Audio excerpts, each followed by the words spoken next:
اصحاب فیل.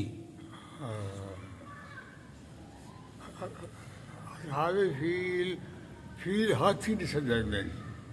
ہاتھی اس زمانے حاجی ابرا بڑا بھارا بادشاہ بے شمار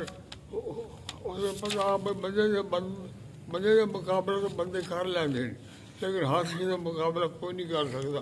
عرب بڑے ڈردے آئے ہاتھیوں کو. اصحاب فیل سے ڈرتے ہاتھیوں. یہ واقعہ یوں ہوا کہ ابرہہ نجاشی کے قتل سے یمن میں مقیم یہیں ٹھہرا رہا اور صنعاء میں ایک بنیاد ڈالی جس کا نام کلیس رکھا. اس نے نجاشی کو لکھا کہ میں نے بادشاہ کے نام پر ایک بنیاد ڈالی ہے جس کی عہد اول میں مثال نہیں ملتی.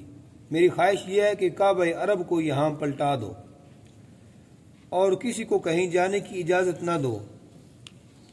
جو ہی یہ بات اہل عرب میں شہرت یاب ہوئی تو عرب کے قبائل سے ایک شخص عصبیت کی بنا پر کلیس میں گیا اور وہاں بول و براز کے لیے بیٹھ گیا. اور بعض کہتے ہیں کہ عربوں نے اسے آگ لگا دی.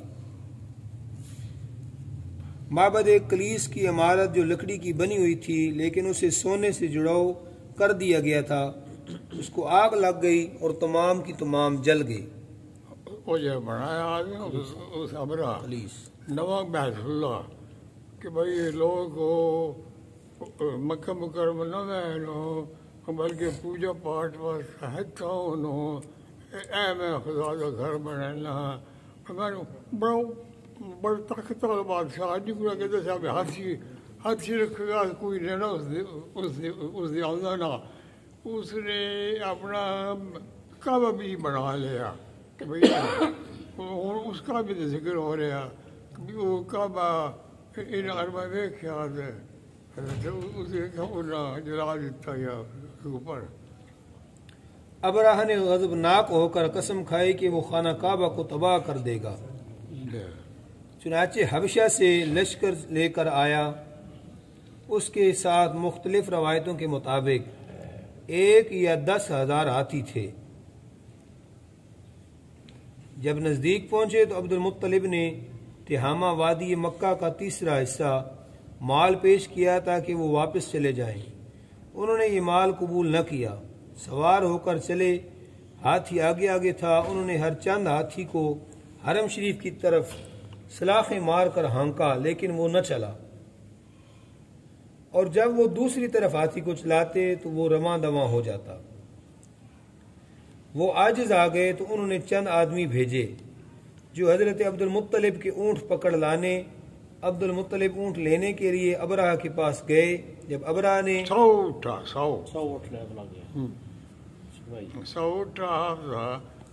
لے کوئی یہ بڑا جو کوئی فساد ہے نہ اٹھا بھی چاہے تو عبد المطلب ہی نہ دے سردار وہی جو کوئی پہ کریں.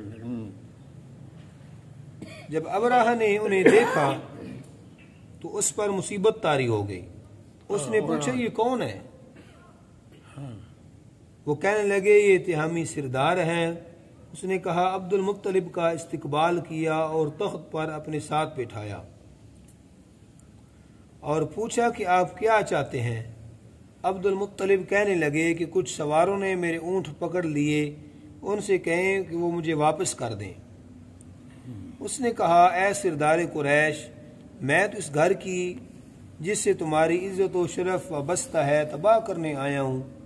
تجھے اس گھر کی کوئی فکر نہیں اور اونٹوں کا تقاضا کر رہے ہو. ابرہ کو لگے گئے بادشاہ کو وہ بڑے حیران ہوا. اس نے کیا ہے؟ میں اب اٹھ لینا آیا. میں 100 اٹھائے پکڑ لے تیرے فوجیاں میں اٹھ ڈھپ لے. عبد المطلب نے کہا اونٹ میرے ہے اور گھر میرے خدا کا ہے. وہ سب سے طاقتور ہے اور اپنے گھر کی حفاظت خود کر سکتا ہے.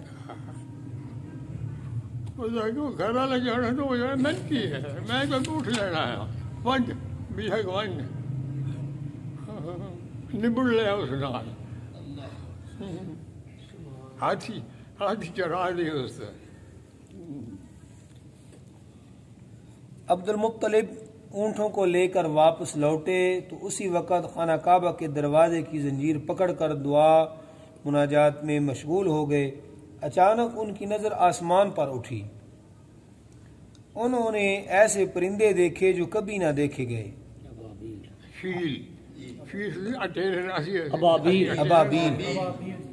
ابابیل جناب.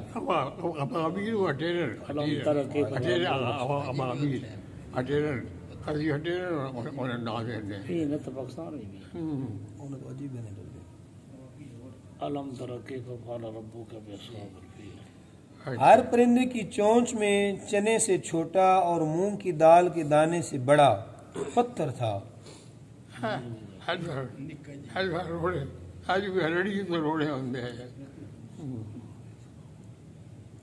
ان پرندوں کے پنجوں میں بھی پرندوں کے پنجوں میں بھی اور 2 پتھر تھے جن پر ہر کافر کا نام لکھا ہوا تھا. جب وہ پتھر کافروں کے سروں پر گرتے تو انہیں چیرتے ہوئے نکل جاتے اور وہ ہلاک ہو جاتے.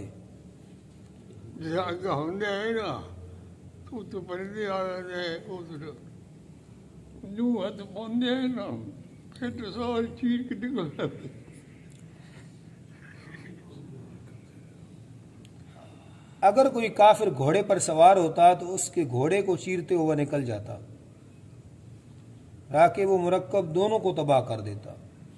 اس منظر کو دیکھ کر کافر بھاگ کھڑے لیکن وہ پرندے ان کا تعاقب کرتے رہے. پرندے پیچھے وہ نس گئے.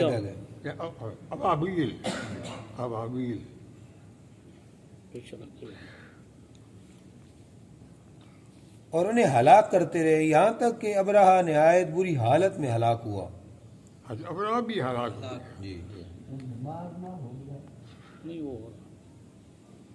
اس کا وزیر نجاشی کے دارالخلافہ کی طرف بھاگ کھڑا ہوا اور اسے تمام قصہ سنایا. نجاشی نے اسے پوچھنا شروع کر دیا کہ وہ پرندے کیسے تھے جنہوں نے اتنے جنگجو آدمیوں کو ہلاک کر دیا. وزیر نے اوپر دیکھا تو ایک پرندہ اس کے سر کے ارد گرد اشارہ گھوم رہا تھا. اشارہ کر کر کہنے لگا اے بادشاہ وہ پرندہ اس طرح کے تھے. اسی وقت پرندے نے اس کے سر پر پتھر دے مارا.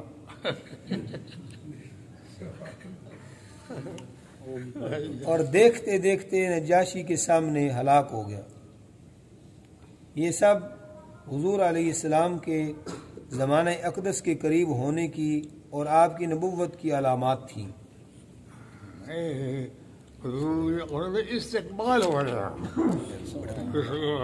اللہ تعالیٰ استقبال کرا رہا.